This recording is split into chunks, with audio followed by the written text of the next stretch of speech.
Hello and welcome to News Central Television with me, Blessings Mosuru. The top stories at this hour. Babajide Sanwo-Olu apologizes for severe traffic congestion, pledged speedy rehabilitation of the Independence Bridge. Ighodalo heads to appeal court after Okpebholo's victory. Sudanese paramilitary forces, RSF, kill 85 in 1 week activities. We have the details shortly.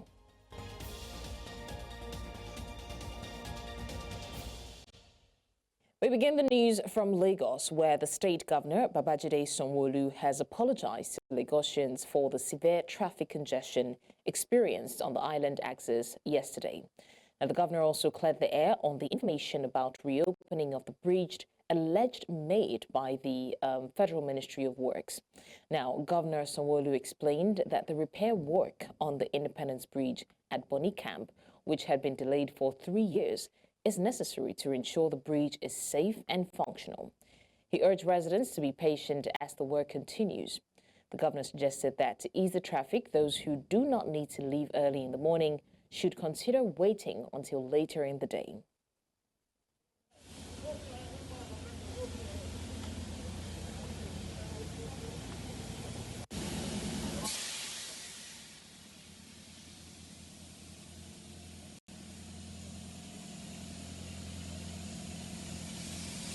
You can have restricted movement in some part of the area for just a couple of weeks and be able to plan your journey time and be able to see what are the alternatives you can bring about, ensure that you can communicate, you can do work from home, work remotely, just to ease the traffic and just to ease all of us coming out. If you don't need to come out at 7 o'clock, wait till 10 o'clock. Let the people that need to come out at 7 o'clock or 8 o'clock, let them come out. You defer your time 2-3 hours, so they can see that even the approach from Marina to Victoria Island is free. There's no, on the counter on this bridge, there's no movement at all. We're also thinking of another alternative. Can we do a counter flow from here? We're looking at that, but it also needs a lot of excavation. We are going to break a lot of things, and we don't know if that also will be fully effective, but we will consider that in the next 1 or 2 days and see the effect of a counter flow. Well, with all due respect to my brother, my friend, the Honorable Minister, we are the ones on ground right here, and you can see for yourself. It's not about name mentioning or blame game or anything. We are in the same government, and we know that the intendment are good intentions. Like I keep saying, it is because there is a disaster for over 3 years. If you have a contract for over 3 years and you've not been able to fully implement the thing, if anything happens, you will be one of the people that will say that, why did you not take this difficult decision? Everybody wants a bridge. Nobody wants it in front of his house. That's always a, but if you take a decision that we need to build a bridge, we have to build a bridge, irrespective of if it's in front of your house. That's the solution. You come in here, you're seeing that they've started in the past 2-3 days. They've done a lot of excavation. In fact, we're looking at water right underneath. So even for them to attempt to want to bring that back, it will take weeks. Still on the Lagos Bridge repair, many residents on Wednesday spent longer hours in traffic as a result of the commencement of repair and maintenance work on the bridge. News Central's correspondent Israel Iferobo has the report. Lagosians on Wednesday faced an agonizing start to their day, and for many, an even more frustrating journey back home. Traffic congestion gripped key routes around the Independence Bridge, causing long delays for commuters. The repairs, which started on April the 1st, led to a massive buildup of vehicles in key routes leading to Victoria Island and adjoining areas, forcing many people to be stuck in traffic for many hours. I stay in mainland and I work in Lekki Phase 1. So initially when I was coming this morning, I noticed the road was blocked. I noticed there is plenty traffic at the CMS, there is no bus, there is a lot of people. So I was wondering what happened. Then I got an information that they blocked Bonny Camp Road, which I understand that government is doing the road, but they should be able to look for another alternative that we can pass. The traffic is so much. We have been like 2 hours on the hold up now, more than 2 hours. So the thing is too much. We are begging government to come and help us. I've been in place traffic for over 2 hours now, I must confess. Live from a third mainland bridge, over 2 hours. and it's hectic. We never expected. If we had known, we are going very far from this place. If we had known, we would have taken the Ijebu road. We are going to Ileko, to be precise. For many workers, the morning commute took much longer than usual, and many arrived at their offices late. Similarly, workers returning home faced the same delays, with some even saying they were hours behind schedule. The place there, they block now. We don't know the meaning of the blocking of the way. Because yesterday we walk, there was nothing like this. And today people are going to work. They've had holiday since on Friday. Now today is supposed to get free moment to walk around. Now we didn't know what caused the hold up now. I'm very tired. I'm exhausted. This is stressful. I don't do this every day. And I work on the island, and it has always been a straight journey, but today has just been something else entirely. Concerning the traffic, it's not the present government that is developing all this problem for us. It's been the headache, the problem created by the past regime. And if they were able to put things in order, we will not face this kind of chaos traffic that we are facing today. The repairs are part of a long-needed maintenance project on the Independence Bridge, with the government assuring that the process is necessary to ensure safety and long-term durability of the structure. The work is expected to last for 8 weeks. It remains to be seen how the traffic situation will evolve. Commuters are urged to seek alternative routes and consider carpooling, as the gridlock is expected to continue for the foreseeable future. Well, there you go. The repair and maintenance work is right now in full swing at the Independence Bridge here in Lagos. But the big question that Lagosians are asking is this: for the next 8 weeks, they need to be assured that the last mile officials and traffic officers, including the police, will be on ground to direct traffic so people in Lagos don't get to their destinations in bad timing. From the Independence Bridge in Lagos, for News Central, Israel Ifirobo. And now, on a rather sad note, tragedy struck in Lagos on Thursday morning when a lag ferry vessel carrying passengers suddenly burst into flames at the Ipakodo ferry terminal in Ikorodu, leaving several people injured. This incident occurred around 6 a.m. amid heavy traffic congestion caused by the closure of the Independence Bridge at Amadu Bello Way Marina. The Lagos State Waterway Authority last week confirmed the incident in a statement from its Public Affairs Unit. The agency confirmed that all passengers and crew members were safely evacuated, though 4 passengers sustained minor injuries and are currently receiving medical treatment. LASWA also assured the public that a thorough investigation is underway in collaboration with Lag Ferry and other stakeholders to determine the cause of the fire. Now, let's also tell you that the People's Democratic Party, the PDP candidate for the 2024 Edo State governorship election, Aswe Ighodalo, says he's heading to the Court of Appeal to challenge the Edo State Tribunal verdict, affirming Monday Okpebolo as governor. A 3-member panel led by Justice Wilfred Pochi dismissed Ighodalo's petition due to a lack of merit and the failure to present competent witnesses to substantiate the claims of non-compliance with the Electoral Act. Ighodalo called on supporters and other party faithful to keep the peace and to seek the rule of law in their fight for justice.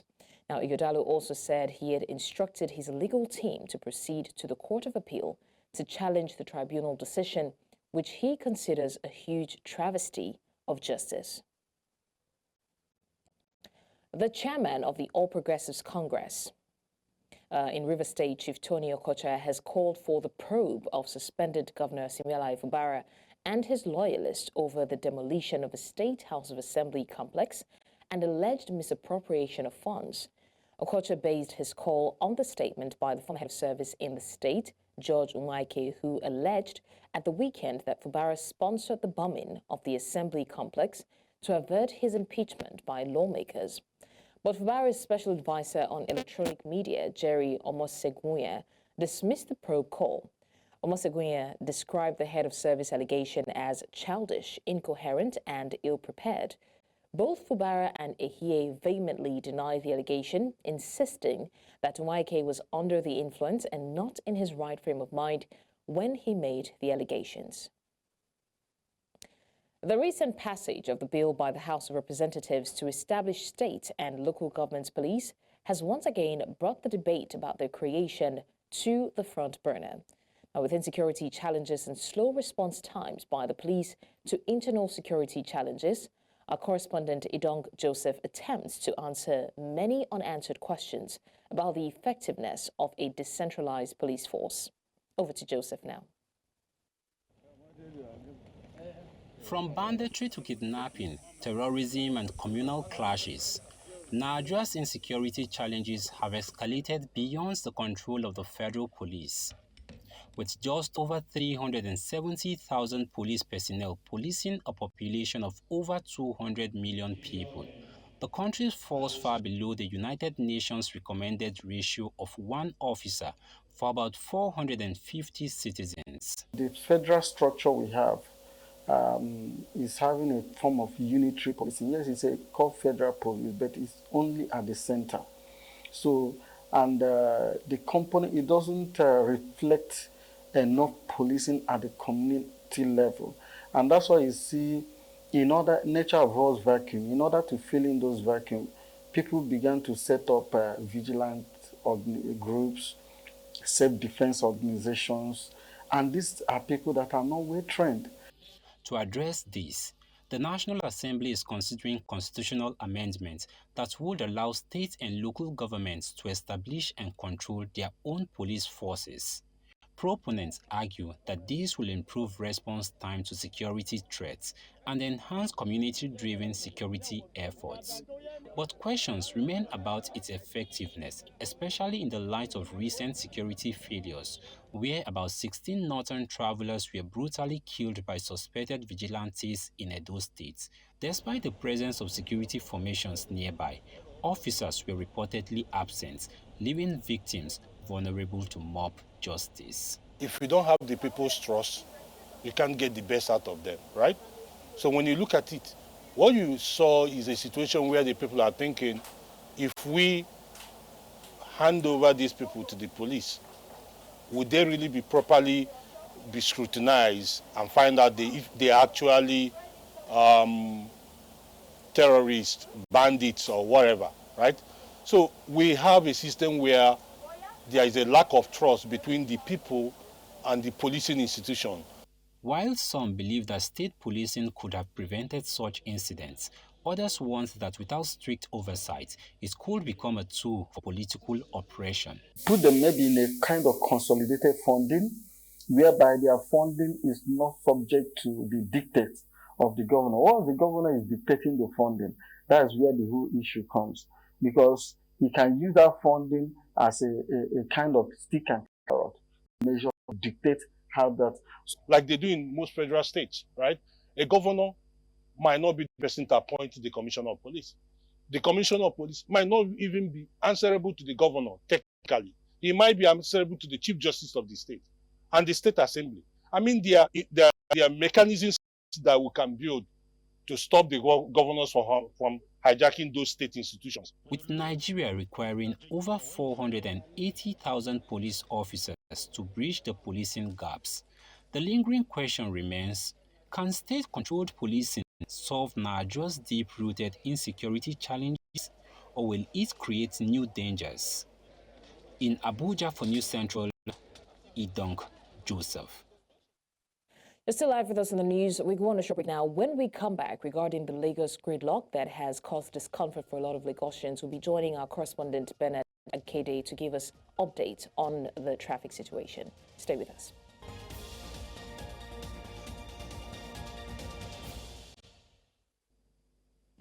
All right, many thanks for staying with us in the news. We were trying to join Bennett Akede to give us more updates on the Lagos traffic gridlock situation, but in the meantime, we're unable to establish audio connection with him.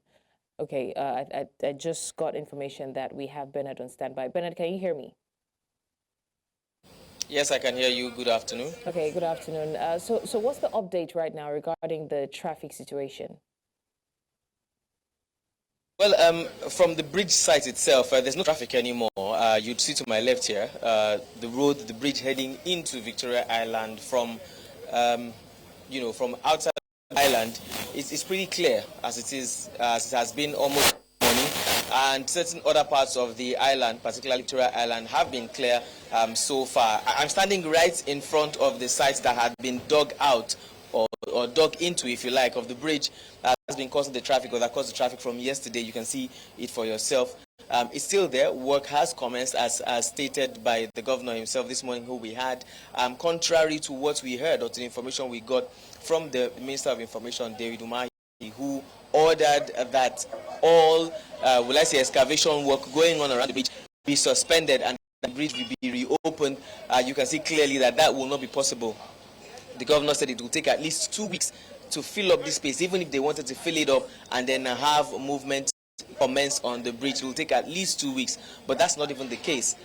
This actually is some repair work that had to be done because this particular space was already caving in, and that's what necessitated the digging of this gully. Based on the report we have, it will take at least 2 months, that's about 6 to 8 weeks, for this job to be completed and for this place to be reopened. But then again, the governor took responsibility for poor information dissemination that possibly led to the hellish gridlock that we saw yesterday all throughout, which kept Lagosians and motorists on the road for several hours. Today, the traffic is not the same, but we're hearing that in some places there may still be pockets of traffic because everybody that should be using this road has been diverted to those other sides. So on our way out of here, we'll pass through those particular regions and see if the case is the same as yesterday or if there's been any improvement at all. All right, Bernard, we also talked about alternative route, and the governor did mention that there are so many things that should have been put in place that weren't put in place. Now, some, citizens are also saying that there should be a mention of the detour before they actually get to the bridge, as so many people are still not sure of which bridge this is. So have they said anything about helping people find alternative routes, or is it left to the people to do that themselves? Okay, so I'll be maybe I'll play devil's advocate for the governor or for the government, if you like. There actually were and still are road signs that have described this bridge to start with, and I did mention and also did mention alternative routes for people to take. It's possible again that those road signs may have not been legible enough, or maybe not been in strategic positions or in places that people know or people would look out to see. I know for a fact that I did get to see some of those signs stating that the Independence Bridge will be shut from the 1st of April for 2 months. One issue could be that people do not know what bridge is called Independence Bridge. If you go on Google Map, I don't think that bridge is named as such on the map, except if it's been described for you and you know the location. So this is around Bonny Camp, basically, just by the waterfront here, where you pass this side of the island to the mainland. You see some people standing along these railings trying to catch some fish. You can see ships along this area. You may be familiar with this particular road, all the way coming from Eko Bridge leading into the island, from CMS leading into Victoria Island. From here straight down, it goes into Ahmadu Bello.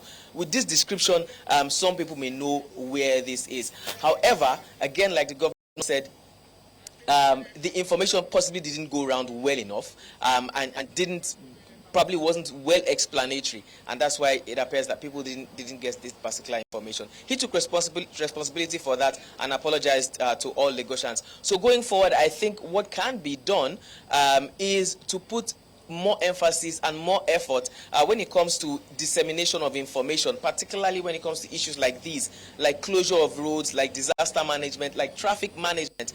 There should be timely information, and it should be properly stated. It should be placed in places where people will clearly see, and should be legible enough, possibly with some kind of neon signs, so that even at night when light hits these kind of signboards, it reflects clear enough to get into people's sights so that they can see it well and way before time, so people don't get caught unawares like what we saw yesterday. All right, thank you so much. Our correspondent Bernard Akede live on the scene where the road construction is going on, and that's the update that he's brought to us, and definitely we'll be seeing how this turns out eventually. Thank you once again, Bernard.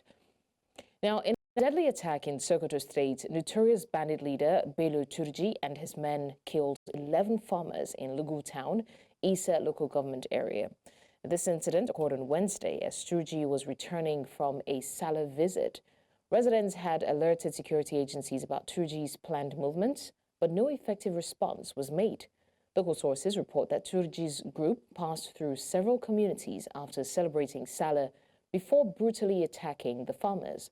A local security official confirmed Turji's actions but denied any Salah celebrations in his jurisdiction. Turji also killed a vigilante leader in Tozai village. Efforts to confirm the attack with military officials remain unsuccessful. Now, our correspondent in Katsina State, Jamil Mabai, has been following this particular story, and he joins me live from Katsina State now to discuss this. Jamil, thank you so much for joining us. What update do you have for us at this moment regarding the whole situation in Katsina State? Okay, like you've said, the authorities are keeping the information to their chest, but I spoke to some of the sources who lived in one of the communities where the attack happened, to be precise, in Isa local government. And what happened was Turji visited a community called Magira, and where he celebrated Salah festival. So along his way going back to his hometown in Sabar Beni, that was when he entered the communities of Zanki and Luga, where he began to shoot indiscriminately to people. And that was what happened. And the attack wasn't a reprisal attack based on the sources I have spoken to, because they told me that both the areas are under Turji's control, because Turji controls the eastern part of Sokoto and the western part of Zamfara state. So these communities happen to be under Turji territory. And there wasn't any incidents or any event that might seem to have activated Turji to carry this attack. But a very close source told me that Turji was excited, and all of a sudden he began to shoot, and that was and it resulted to the killing of 12 people. Because, and again, if you look at the trend of Turji's attack in most of these communities, it's been quite almost like years, when we had Turji attacking small communities under his territory. So there is no any justification for Turji to have attacked that community, unless to by what that very source, who happens to stay in Issa, told me that he was excited and he began to shoot at people. And that's to show you how, these people are. 1 second they went for celebration, and out of the excitement, he began to shoot and he killed 12 people. And again, as soon as he finished, the killings, he left. He didn't abduct anybody. He didn't rustle any cows or livestock. Nothing was stolen, just killing. All right, Jamil Mabai, our correspondent in Katsina State, thank you so much for giving us the update, and we look forward to seeing how this pans out. Thank you for having me. Now, a remarkable achievement in the world of art has once again put Nigeria on the global map. Kanyachukwu Okeke, a young autistic artist, has set a Guinness World Record for creating the largest art canvas in the world by an individual. His inspiring journey was celebrated at the Eagle Square in Abuja as Nigeria joined the world to mark the World Autism Day. News Central's correspondent Sumai Abubakar reports.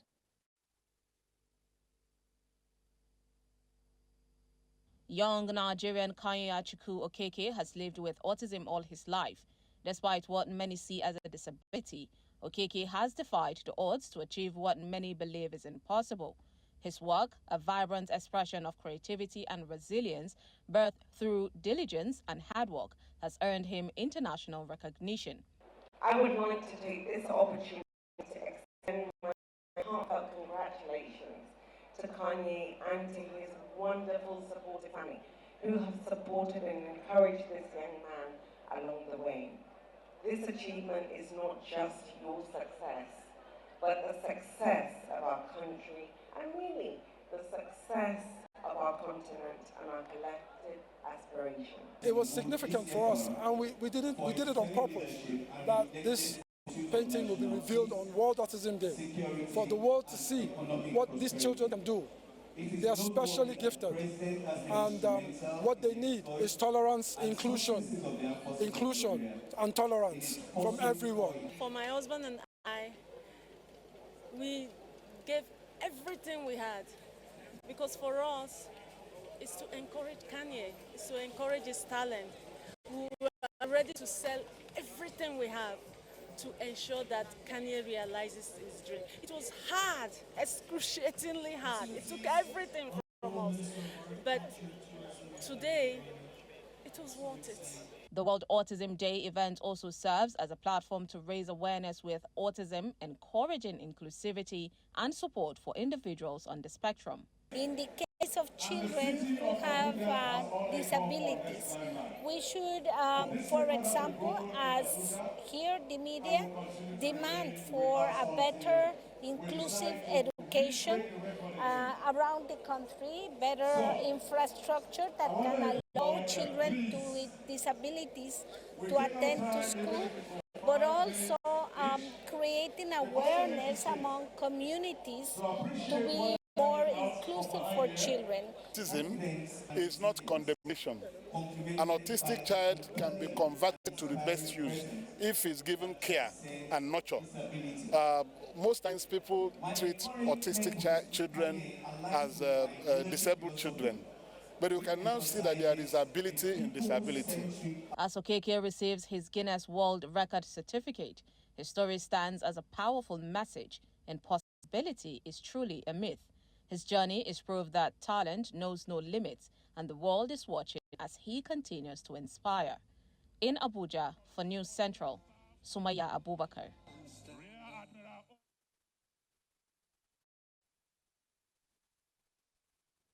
A huge congratulations to Kanye Achukwu. I could paint an inch if I tried. We're really proud of you. Now, the governor of Plateau State, Caleb Mutfwang, has described as embarrassing the statistics showing the state ranks above average in Nigeria with high maternal and neonatal mortality rate, assuring that everything possible will be done to bring this record to a minimal level. Governor Mutfwang maintained that in a very short while, Plateau will reverse the trend and reduce maternal child mortality. News Central's Chizoba Anyowe has more. Data from the National Demographic and Health Survey indicate that maternal mortality ratio in Plateau State has been estimated to be around 710 of 100,000 live births. It is based on this statistic that Governor Mutfwang has pledged his administration's commitment to improving healthcare in the state. Plateau State will go below the national average in terms of mother and child mortality. We will continue to do our best to make sure that we provide the best medical care that is affordable to our people, especially the poor and the vulnerable. Inspecting some health facility projects within the Jos Bukuru metropolis, the governor says none of them will be abandoned. We will not abandon any project. What you saw at the Plateau Specialist Hospital were projects that were started by the last PDP administration of Governor Jang, but they were abandoned. I'm glad that today we have a first-class medical laboratory that we can boast of anywhere among laboratories in this country and even beyond. So we are investing in healthcare, we're investing in all the aspects of our human endeavors, not only to preserve those assets, to improve the quality of life, but to lay a foundation for greater revenue generation for the government so that we can deliver more services to the people of Plateau State. If due attention is given, then major causes of these avoidable deaths will be abated. These women will die simply because they do not deliver in the clinics. They die from bleeding and other causes like infection. So, sir, remember the memo we sent to you, you approve it immediately. And we were able to produce 48,000 safe delivery kits, or what is called a local balance mama kits. These kits contain almost all that the pregnant woman will need to deliver. Family planning services, antenatal care, postnatal care, and demonstration of hygiene practices, among others, would go a long way in making this a reality on the plateau. in Jos, Plateau State. For News Central, Chizoba Aniuwi. Now, after 8 years of delays and legal battles, the South African court has acquitted Pastor Timothy Okocha and his 2 accused. Okocha was accused of luring female congregants to his church, forcing them to perform sexual acts and restricting their freedom to leave. Mayhar High Court Judge Irman Sherman conceded that although she could not conclude that the evidence given by the complainants were untrue, the state had failed to prove Okocha guilty beyond a reasonable doubt. Now, this case has been dragging since 2018, including applications filed by Okocha's legal team to have the trial declared a mistrial. Now, for more on this, I have Sydney Monagotla joining me from South Africa. Sydney is the president of Save South Africa. Thank you, Sydney, for joining us on the news. All right, Sydney, if you can hear me, what was your first reaction when you heard about Pastor Okocha's acquittal? Hi, this is not Sydney. This is Themba Masango from Not In My Name International. Sydney is not myself. All right, my sincere apologies. Thanks for joining us. Yeah, Themba Masango, Not In My Name International. All right, thank you, Themba Masango. Thank you for joining us. So would you like to share your thoughts on your first reaction when you heard about the pastor's acquittal? Well, we feel that this was a real miscarriage of justice, because the case was not necessarily failed due to the lack of truth of the victims. It was because the prosecutors did not bring their A game to the trial itself. As Judge Skuman put down her judgment, she was scathing to the prosecuting team, who were incompetent, who were very, very lenient on the side of the perpetrator. And this has caused for the case to fail, because the court of law can only go with clear facts that has been forwarded to the court, and there has to be clear evidence beyond reasonable doubt, and the prosecuting team failed to do that. However, that does not say that the victims were not speaking the truth. It does not say that the victims that went through the atrocities that the pastor allegedly took them through were not true. It was a matter of technicalities, and we respect the law, and we accept the case, and we know that one day there is a greater judge that will judge us all. So did you feel that the verdict was surprising or expected based on the trial? The verdict was surprising. However, due to the incompetence of the prosecuting team, it was expected that so-called Timothy Pastor Okocha will then obviously get to walk free because of the incompetence of the prosecutorial team. It was not because of whether the allegations and the case that was brought against him was true or not. It was whether or not these people could prosecute in the right way. They could prosecute competently, and obviously the judge and the court does not look at other issues. They look at what is brought to them. The judge even said that you had 9 days to prosecute and cross-examine the alleged perpetrator, and the prosecution team didn't do that, and that is why we have called on the judiciary and powers that be to look into the conduct of the prosecutorial team and actually make sure that they check whether there was no foul play in actually getting Okocha's freedom. All right. Now, in your opinion, what were the strengths or the weaknesses of the prosecution's case against Pastor Okocha? Well, the clear weaknesses were that 9 days was given to cross-examine the so-called pastor and to check whether his testimony rings true. The prosecutorial team did not do that. Furthermore, there was no clarity from their side with regards to testing the evidence that had been given by victims. So it smells of foul play.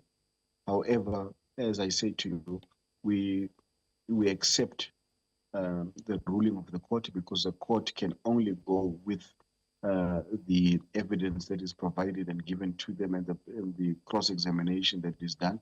And if a prosecutorial team is incompetent and weak, there's nothing that the court can do but to apply the law. And in this case, that there was no evidence that says beyond reasonable doubt that Timothy Omotoso was guilty of whatever he was brought forward to.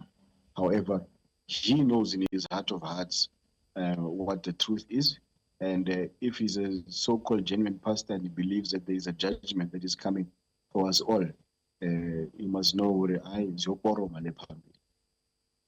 right, Masango, thank you so much for joining us and sharing your thoughts on this. Thank you very much, and blessings to you and our brothers and sisters that side. I thank you. Thank you.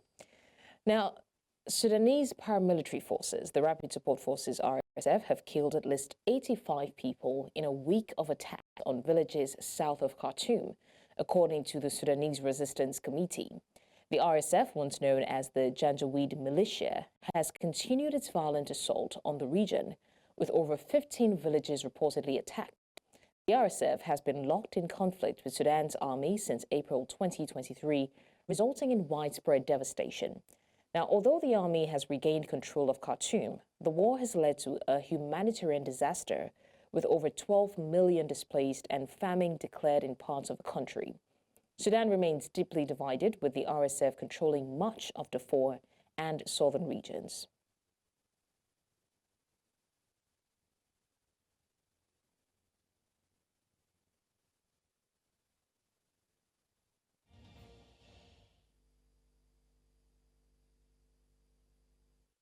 Now to World Wrap, the U.S. President Donald Trump has imposed a 10% tariff on all imports into the United States, with even steeper rates for what he deems the worst offenders.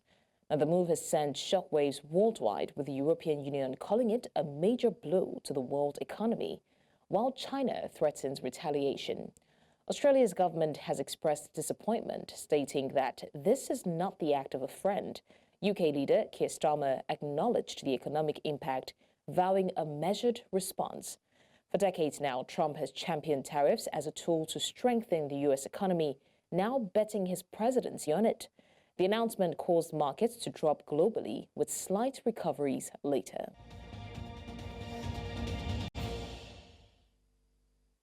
Now to stories outside the African continent. U.S. President Donald Trump has announced that exports from Nigeria to the United States will now be subjected to a 14% tariff. Announced at a Make Africa Wealthy Again event in the Rose Garden, the tariff is part of Trump's broader strategy to address what he calls unfair trade practices and imbalances. The U.S. claims Nigeria's 27% tariff on American goods has been harmful to U.S. businesses. Trump framed the move as a step towards fair trade, aimed at protecting American industries and boosting competition. And this new policy, effective immediately, could spark a global trade shift, impacting over 50 countries, including major economies. To discuss more on this, we're joined by business expert Oladipo Ajayi. He is the head of fixed income and FX, Chapel Hill in Denham. Thank you so much, Oladipo Ajayi, for joining us. Now, how do you foresee the 14% tariff on Nigerian exports to the U.S. impacting Nigeria's overall trade balance and economic growth? Well, I think this is not a very good one to Nigeria. And one of the reasons is the fact that so it simply means that exporting to US will now be more expensive, and which in turn could actually give opportunity for other competitors globally to actually compete in that space. As we speak currently, Nigeria exports to US include crude oil, refined jet fuel, and also fertilizer. And if this continues, so what it simply means that the exporters to US, they actually find it very difficult to actually export to US, and at the same time, it will impact FX inflow into the country, which at the same time could also affect the valuation of Naira. Right. Now, given that Nigeria imposes a 27% tariff on U.S. exports, what measures could be taken to mitigate the impact of these new U.S. Tariffs on Nigerian businesses? Well, I think the first thing Nigerian government will need to do is to actually begin to look for other outlets for these products. Because currently, as we speak, the average tariff to US is around 27, and what the US government is saying is that this is more like a fair tariff to Nigeria, and that's one of the reasons why they have that at 14%. So what the government will need to start doing is to actually look for a way to actually channel these products to other countries outside the US. And sincerely speaking, to a good extent, you will not blame the United States for actually doing this live because they are looking at a way to actually increase revenue. They are looking for a way to actually put out their local producer as well. And at the same time also, don't forget that US has the highest level of trade deficit globally. As of 2023 data, they have about 1.1 trillion trade deficits. And one of the reasons why we've not seen that great impact on the economy because dollar is more like the global accepted currency. And I think what Donald Trump is currently trying to do is to actually reduce these trade deficits and also increase the revenue generating capacity of the United States. So I don't think Nigeria government will want to toe the line of actually now retaliating by further increasing the tariff to the United States. Because what it will simply means is that it will mean that the cost of importing to Nigeria will now actually go further upside. And what it will mean is that the consumer will have to pay more to actually enjoy the same level of service or goods. And at the same time, don't forget the impact will now actually be on inflation. And Nigeria we are just getting out of inflationary pressure that we actually face for close to about 36 months. So I don't think Nigeria government wants to toe the line, but rather they will actually want to look for a way to actually channel those products to other competing nations than the United States. All right. Thank you so much, Oladipo Ajayi, for joining us. You're welcome. Thank you very much for having me. Now to sports. The Niger Delta Sports Festival torch has arrived in Akwa Ibom, completing its tour across the 9 Niger Delta states. It will be officially received by Governor Omotsegunwa at the Executive Council chambers today at 1 p.m. And this marks the beginning of the festival's opening ceremony, which will take place later today at Uyo Township Stadium, running from the 1st of April to the 8th of April 2025. The festival promises an exciting showcase of athletic talent and regional unity. The torch journey, celebrated with unique ceremonies in each state, has become a symbol of excellence and togetherness. Now, athletes from across the region are set to converge in Uyo for a week of spirited competition, sportsmanship, and cultural celebration. Well, that's all on the news at this hour. But before we go, let's take another look at some of our major stories. We did tell you that Governor Babajide Sanwo-Olu apologizes for severe traffic congestion, pledged speedy rehabilitation of the Independence Bridge. We also mentioned Ighodalo heads to appeal court after Okpebholo's victory. And finally, we told you Sudanese paramilitary forces, RSF, killed 85 in 1 week activists. Remember, you may send your eyewitness report to the WhatsApp number on the screen. Also, do also follow us on social media. We are at News Central TV. You can watch News Central live on DSTV, channel 422, GoTV, channel 23, StarTimes, channel 274, Avo TV, and YouTube. Many thanks for watching. I'm Blessings Wasugu.